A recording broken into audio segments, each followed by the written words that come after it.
tous et bon retour sur ma chaîne ou bienvenue si cette vidéo est la première que vous regardez. Aujourd'hui, dans cette 4e vidéo de la série La politique en France, je vais vous parler des collectivités territoriales, c'est-à-dire les communes, les départements et les régions. Et bien sûr, je vais vous parler de leurs représentants et donc du droit de vote. Vous êtes prêts? C'est parti!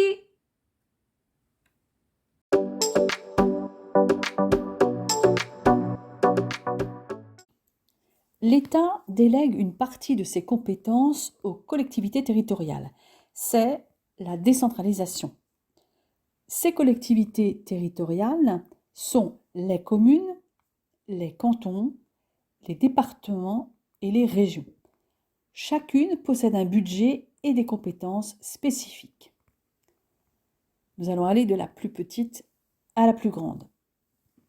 Les 36 000 communes gèrent l'urbanisme, les écoles maternelles et primaires, les équipements sportifs ou la voirie communale.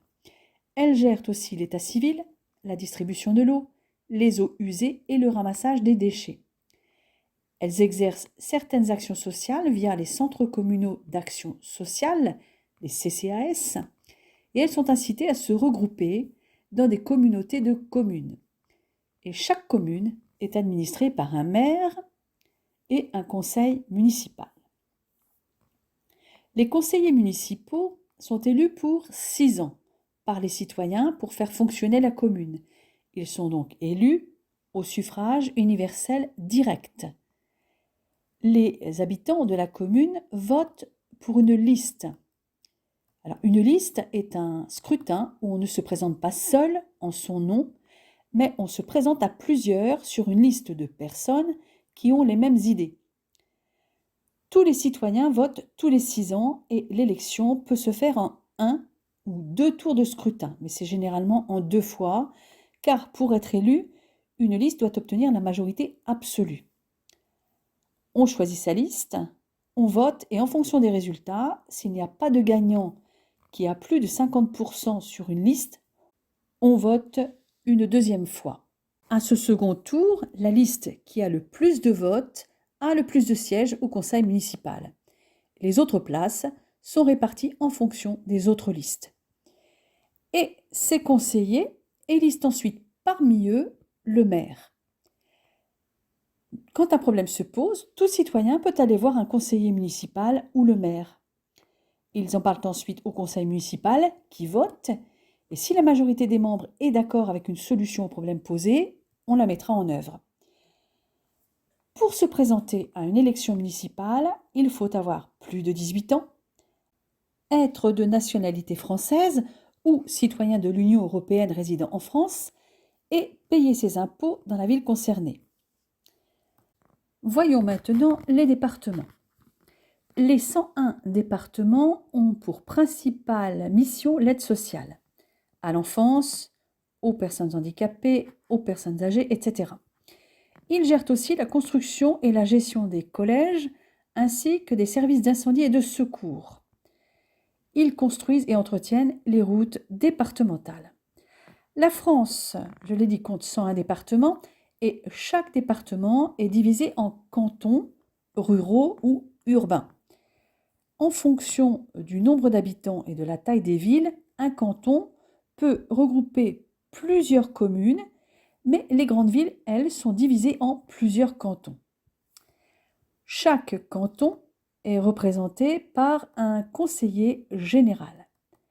Donc, un département compte plusieurs conseillers généraux. Tous ces conseillers généraux forment le conseil général qui est l'assemblée délibérative du département. Les conseillers généraux sont élus pour un mandat de 6 ans.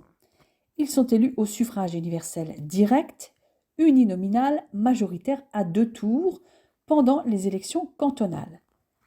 Concrètement, le bulletin de vote ne comporte qu'un nom, celui du candidat, comme pour les législatives ou les présidentielles. Les électeurs votent directement pour le candidat qu'ils préfèrent. Pour l'emporter au premier tour, celui-ci doit recueillir la majorité absolue des suffrages exprimés, la moitié des voix plus 1. et un quart des voix des électeurs inscrits sur les listes. Si aucun candidat n'y parvient, un second tour est organisé une semaine plus tard. Les conseils généraux sont renouvelés par moitié tous les 3 ans. Et les conseillers généraux élisent en interne le président du conseil général du département. Passons maintenant aux régions. Les 13 régions de la métropole et les 5 régions ultramarines, c'est-à-dire d'outre-mer, ont des compétences élargies. Elles gèrent aussi la construction et l'entretien des lycées et des centres de formation des apprentis, des résidences universitaires et de la formation professionnelle pour adultes. Elles financent la construction de logements sociaux. Elles gèrent les transports en commun, comme les transports scolaires et interurbains par car, l'organisation des TER, c'est-à-dire des trains express régionaux en partenariat avec la SNCF, la Société nationale des chemins de fer français. Elle s'occupe du développement économique avec les aides aux entreprises pour les inciter à s'installer, à innover ou se développer à l'international. Elle s'occupe également de certains ports et aéroports, des rocades et des autoroutes, mais aussi de l'environnement, déchets, qualité de l'air, gestion des parcs naturels régionaux et aménagement du territoire. Elles sont responsables de la gestion des fonds structurels européens qui peuvent financer les aides aux entreprises, mais elles peuvent utiliser ces fonds pour des projets régionaux comme la construction d'autoroutes ou l'aménagement d'espaces naturels. Le conseil régional est l'assemblée délibérante de la région. C'est là que se décide la politique de la région.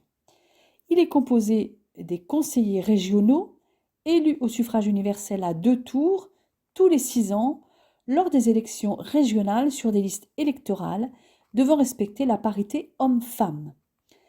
Dans le mode de scrutin est prévue également une prime majoritaire de 25% des sièges à la liste arrivée en tête. Par exemple, au premier tour, une liste obtient 51% des votes. Elle a donc atteint la majorité absolue. Donc déjà, on va lui octroyer 25% des sièges. Et sur les 75% restants, cette liste va obtenir environ 51% des sièges, car il y a en réalité un calcul spécifique. Mais si au premier tour, aucune liste n'a obtenu la majorité absolue, on a droit à un second tour, pour lequel ne sont qualifiées que les listes qui ont au moins atteint 10% des suffrages exprimés. Une liste ayant eu moins de 10% des suffrages peut fusionner avec une autre liste pour gonfler les résultats de cette autre liste et ainsi avoir des élus. Imaginons que 3 listes sur 6 atteignent le minimum de 10%. La liste 1 avec 46%, la liste 2 avec 35% et la liste 3 avec 14%. La liste 1 aura déjà 25% des sièges à l'Assemblée.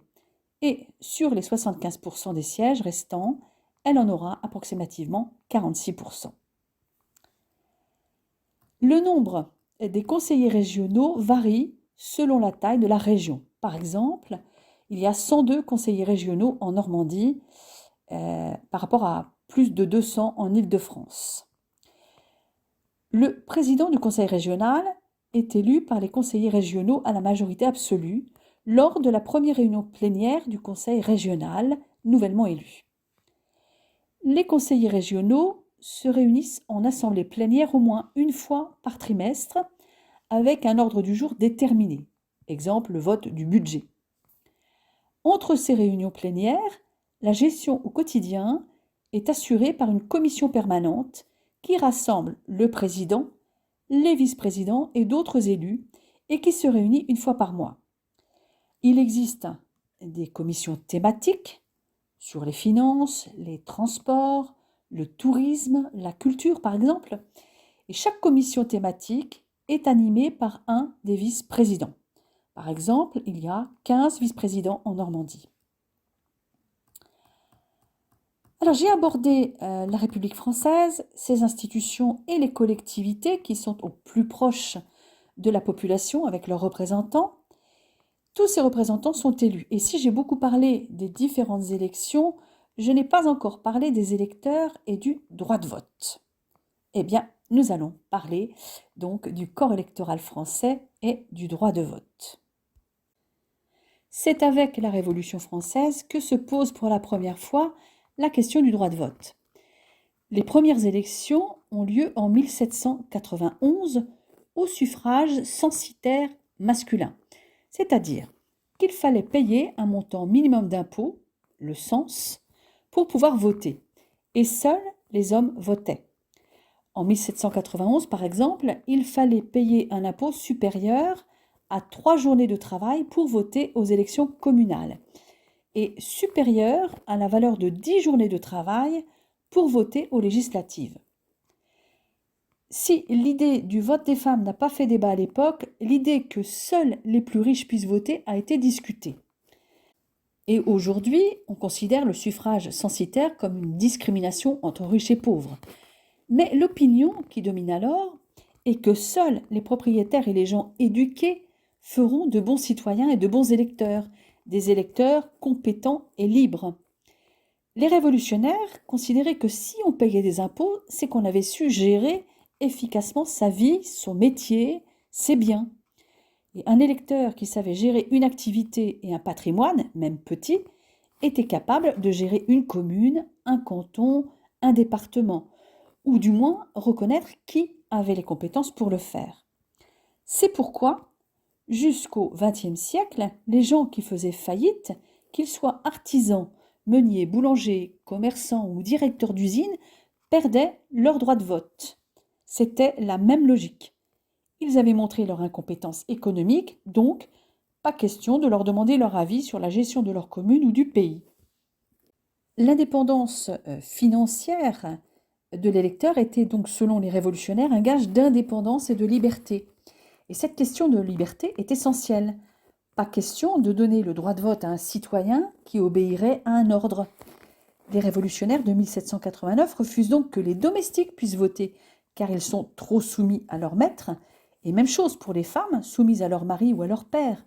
Même chose pour les militaires soumis aux ordres de l'État et de leurs supérieurs.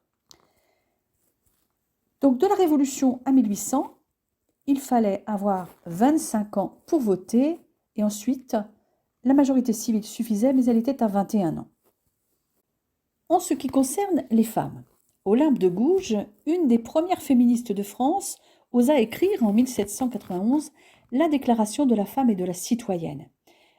Elle réclamait les mêmes droits que les hommes et notamment le droit de vote pour les femmes. Malheureusement, elle sera guillotinée peu de temps après. En 1848, la révolution qui fonde la Seconde République va permettre à tous les hommes d'accéder au droit de vote. C'est le suffrage universel masculin. Enfin, pas exactement puisque les militaires ne peuvent toujours pas voter. Et les femmes, bien sûr, sont toujours exclues. À la fin du XIXe siècle et au début du XXe siècle, certaines femmes françaises se regroupent en mouvement féministe.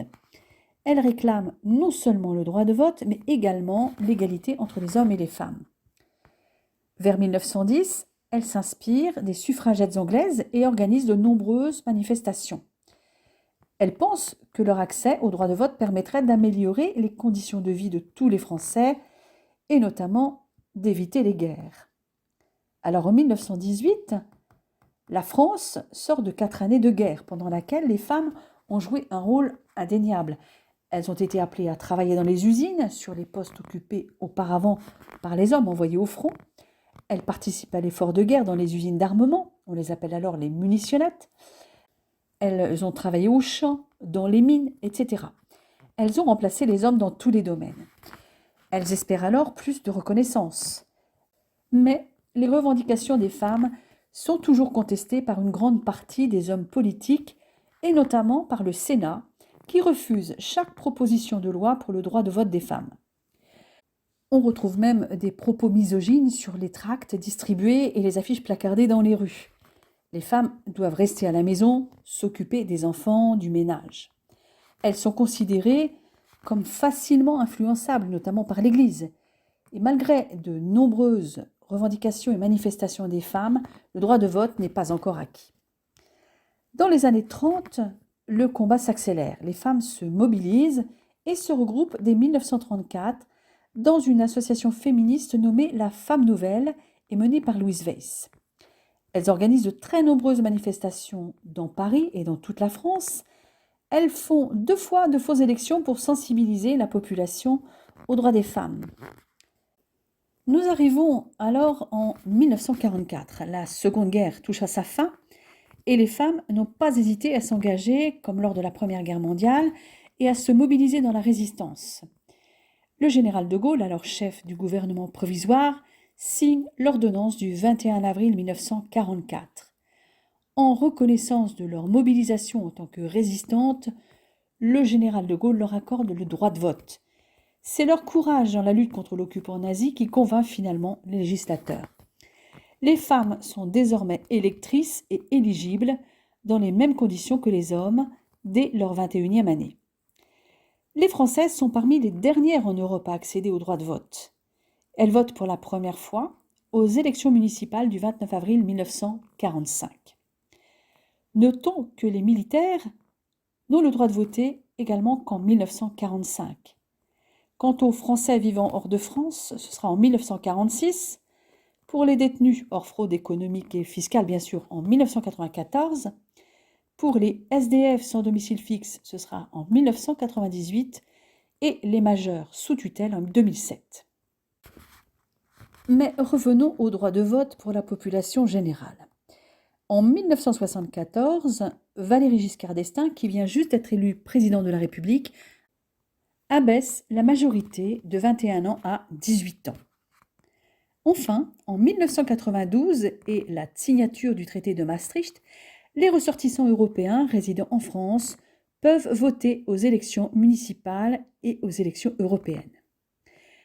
Donc, en résumé, pour pouvoir voter, il faut avoir 18 ans, être citoyen français pour toutes les élections ou citoyen de l'Union européenne pour les élections municipales et européennes, et être inscrit sur la liste électorale de sa commune de rattachement. Voilà, cette 4e vidéo est terminée. J'espère qu'elle vous a plu et vous a donné l'envie de revenir sur ma chaîne. Si c'est le cas, n'hésitez pas à liker et à vous abonner. À très bientôt!